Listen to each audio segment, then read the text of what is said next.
Nëse mendoni se lasagna është një recetë e vështirë dhe e pamundur për t'u përgatitur, atëherë kjo video është për ju.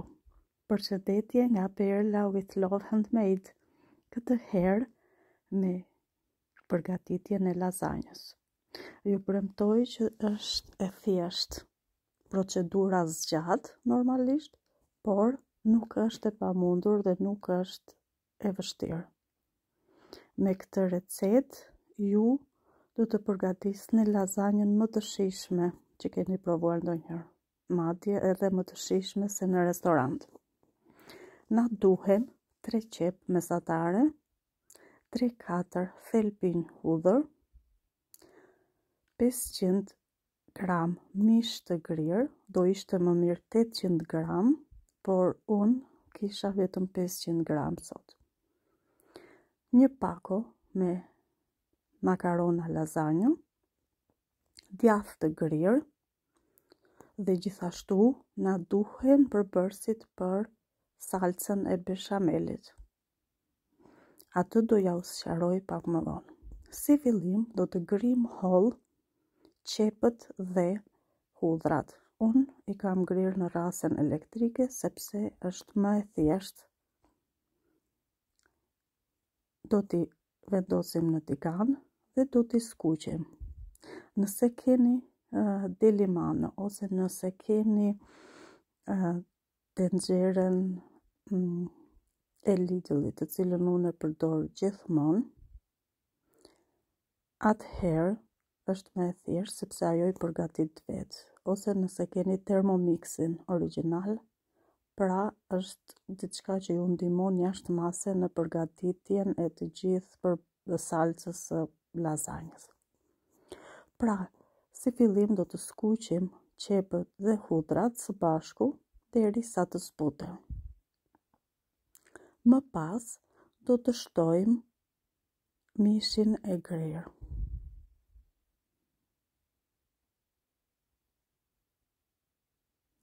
Dhe do ta skuqim derisa të zbuten dhe të marrin një ngjyrë të artë. Kjo është procedura që zgjat më shumë në përgatitjen e lasagnes. Duhet kemi durim diku 15 minuta zgjat skuqja e qepës dhe e mishit.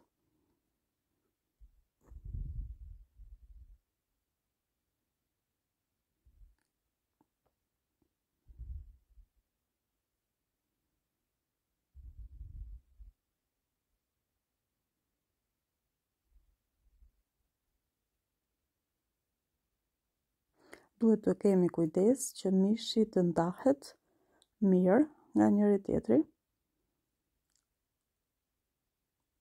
Siç e shikoni, është duke u skuqur, por akoma ka dhe pak nevojë. Nuk duhet të marrë ngjyrë të kuqërremtë, por thjesht duhet të zbutet pak.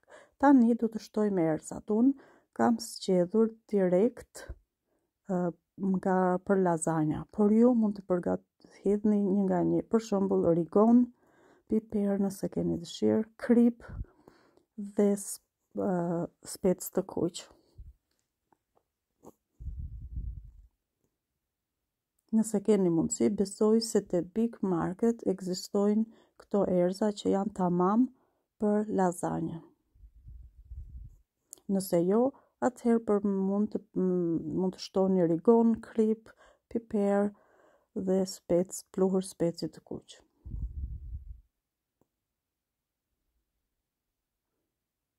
Do t'i skuqim dhe për pak sekonda.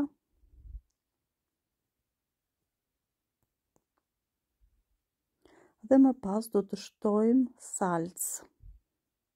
Edhe pse erëzat e kanë në përbërjen e tyre salcën, ju sugjeroj që të shtoni akoma më shumë sepse delte më e shijshme.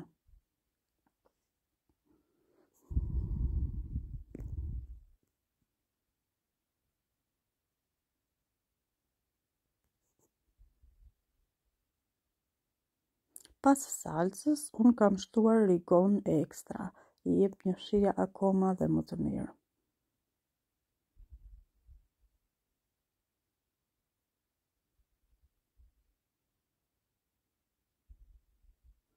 Dhe tani shtojmë ujë. Nuk mund t'ju them me saktësi se sa ujë, por duke e parë me sy derisa të mbulohet komplet mishi. Unë do të shtoj akoma më shumë sepse për salcën e lazanjës unë e preferoj të lëngshme me ujë shumë sepse ndihmon në momentin që do ta fusim në pjekje që edhe fetat e makaronave të lazanjës të zbuten akoma më shumë. Tani po përgatis beshamelin. Mund ta blini edhe të gatshëm, por për ta përgatisni është dhe akoma më shishëm. Na duhet gjalp. Do ta shkrim gjalpin në një tenxhere mesatare.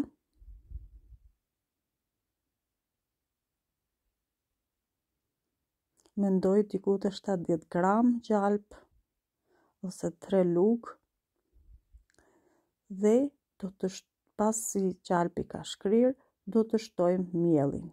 Unë përgatis gjithmonë me 5 lugë miell, sepse dua sa më shumë salcë beshameli. Këtu nuk e ma, sepse unë e di dhe me sy e kam përgatit aq shpesh sa e di shumë mirë se sa më duhet. Si që shikoni, do ta përzjejmë së bashku. Këtu nuk duhet ta lëm në asnjë moment tenxheren pa e trazuar. Pra nuk duhet ta lëm vetëm, por duhet të jemi gjithmonë duke e trazuar.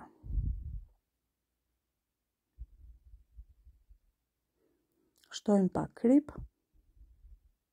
Ndërkohë, në tigan është duke zier salca që po përgatisim me mish të grirë për beshamelin.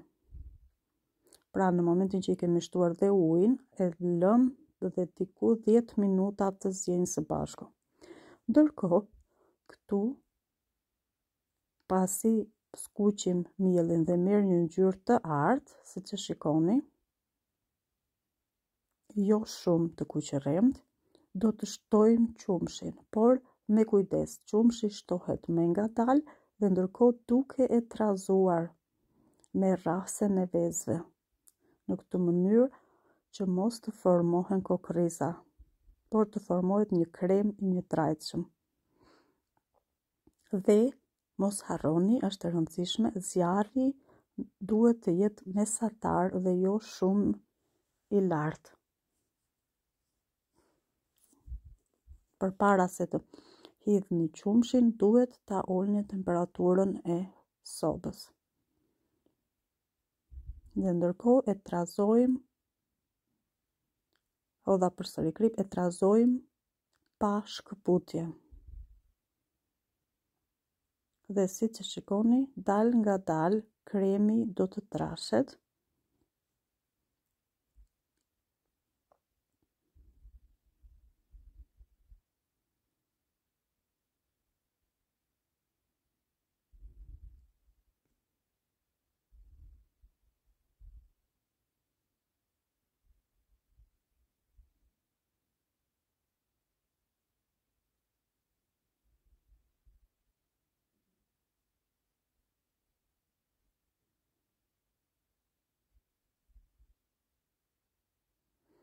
Si që shikoni, kremi është trashur dhe në këtë moment ne do ta heqim nga soba, sepse nëse e lëm në të njëjtin vend, atëherë ajo nga nxehtësia do të trashet akoma më shumë dhe ne nuk e duam.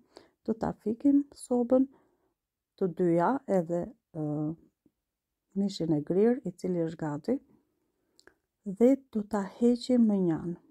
Në momentin që ne do përgatisim, do shtrojmë petat e lazanjës dhe kremi beshamelit është trashur më shumë se sa duhet, atëherë i shtojmë pak qumësh dhe e rrahim përsëri pa e vendosur në zjarr.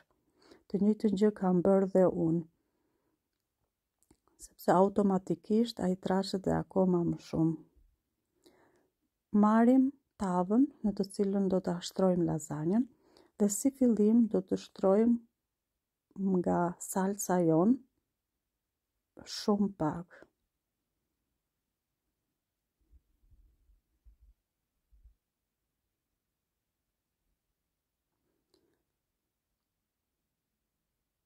Dhe tani do t'i shtrojmë petët. Unë e di shumë mirë sepse mban tava ime dhe një pako me peta është tamam për 4 shtresa. Pas shtresës me lazanja, do të shtoj një shtres me mish të grirë. Shikoni se sa të lëngshme e kam. Në këtë mënyrë lazanja do të bëhet, nuk do të bëhet shumë e thatë, por do të bëhet shumë kremoze, shumë e shijshme. Do ta shikoni në momentin që unë do ta pres.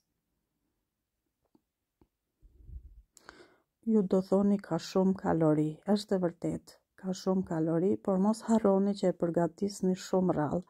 Një herë në muaj e përgatis unë. Pasi kemi hedhur një shtres me mish, do të shtojmë një shtres me beshamel. Siç e shikoni, beshamelit i kam shtuar përsëri pak qumësht që të bëhet pak i ujshëm. Shtrojmë shtresën e dytë me petat e lazanjës dhe përsëri mish. Nëse do të kisha 800 gram mish, do të ishte edhe akoma më mirë, por edhe kaq ishte e mjaftueshme, 500 gram mish të grirë.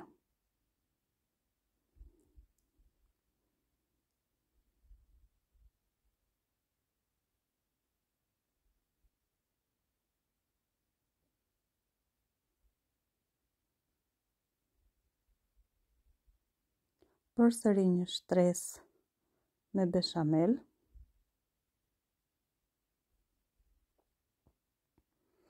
Beshameli në çdo petë e bën akoma më të butë lazanjën dhe më kremoze. Kjo është shtresa e tretë me petat e lazanjës. Dhe përsëri salcë.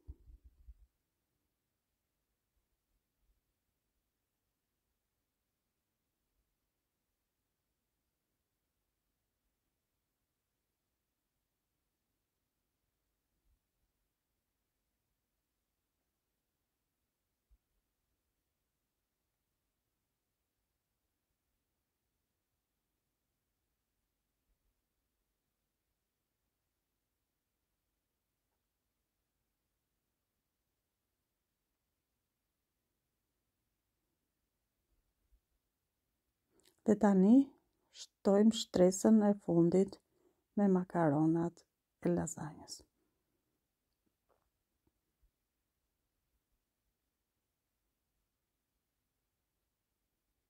Mendova se nuk më dilte, por i kisha 2 petët brenda, ishin fiks. Dhe tani shtresën e fundit me mish. Këtu kam një këshill për ju, të cilën unë e bëj gjithmonë. Përpara se të shtojmë beshamelin, ose dhe pas, nuk ka problem, në përcepat e tepsisë shtoni 2 gota me ujë, sepse ajo ndihmon që të piqen sa më mirë dhe të zbuten sa më shumë petat e lazanjës. Unë nuk i kam shtuar tani, i kam shtuar më pas, të cilën dhe harrova ta filmoja, por kam shtuar 2 gota me ujë në përcepa, sepse e kisha hedhur beshamelin të gjithë dhe nuk mundsha që të shtoja në mes. Tani të gjithë beshamelin që ka ngelur, sa më shumë të jetë aq më mirë, sepse i jep një shtres shumë të mirë kremoze, e shtojmë përsipër. Ndërkohë, kemi ndezur sa po fillojmë që të përgatisim tavën, të shtrojmë lazanjën në tavë, ne kemi ndezur sobën në 210 gradë. Pasi i kemi shtruar dhe beshamelin shtresën e fundit, vendosim letër alumin dhe e fusim në furrë për 20 minuta. Më pas e nxjerrim nga furra dhe shtojmë djathin e grirë, i cili do t'i japi një shije dhe një ngjyrë të mrekullueshme. Unë, pasi shtoj djathin e grirë, e vendos në furrë në programin e grilës, por ju mund të vendosni edhe program normal. Shikojeni se çfarë ngjyre ka marrë. Është e mrekullueshme. Unë nuk mund t'ju përshkruaj se sa e shijshme ishte. Neve kemi prerë të nxehtë sepse fëmijët nuk mund të prisnin. Në sa herë që unë gatuaj lazanja, ata mezi presin që të hanë drekën ose darkën. Është gatimi i tyre i preferuar.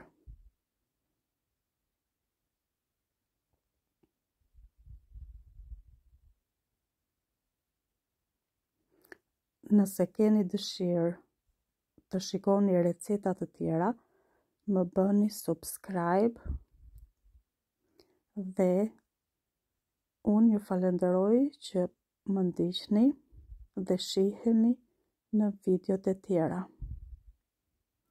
Faleminderit dhe mirupafshim.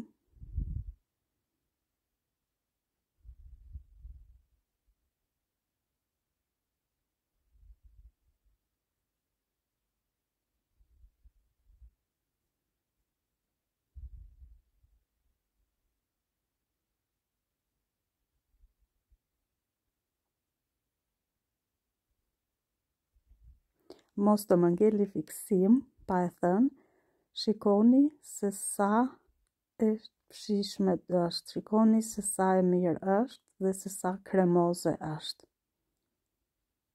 Ju premtoj që nuk do të dështoni asnjëherë me këtë recetë. Faleminderit, mirupafshim.